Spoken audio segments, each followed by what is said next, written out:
Bonsoir, nouvelle vidéo. Aujourd'hui, je vais vous parler de ce que j'appelle la vitesse de croisière. Pourquoi la vitesse de croisière?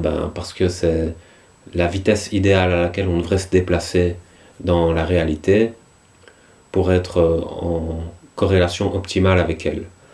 Parce que l'être humain voit 24 images par seconde. Imaginez qu'il accélère. Maintenant, l'environnement va défiler à 40 images par seconde.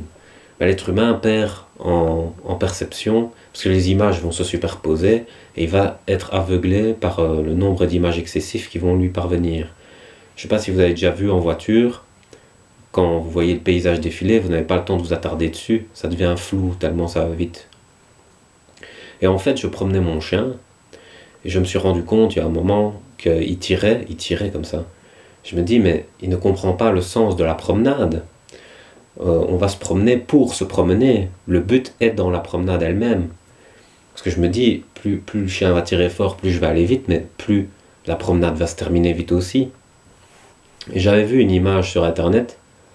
On voyait un gars qui avait une genre de corde comme ça avec un billet qui pendait devant lui. Et il courait après ce billet-là, sur l'image, et on voyait un tombeau à la fin. C'est un peu ça, c'est un peu métro, boulot, dodo, tombeau. Les gens, ils courent comme ça, ils sont dans la suractivité, la surconsommation, et ils ne prennent plus le temps de s'attarder sur les émotions, les sentiments, et sur le sens de leur vie. Ils zappent comme ça tout d'un coup. Et alors, ça fait que ils ne trouvent pas le bonheur. Il y a une phrase de Confucius qui dit « Tous les hommes pensent que le bonheur réside au sommet de la montagne, alors qu'il se trouve dans la manière de la gravir. » Ben oui, le bonheur, il faut le créer à l'endroit où on est. Il ne faut pas courir après, sans cesse. Et le problème, c'est justement quand on ne connaît pas la cause, on court sans but. Et le but devient insensé. C'est comme mon chien, il ne savait pas où il allait vraiment. Et finalement, c'était un retour à la maison beaucoup plus rapide. Et donc, en étant dans la surconsommation, on court vers la mort de manière très rapide, sans profiter de la vie qui, elle, est déjà là maintenant, à côté de nous, quoi.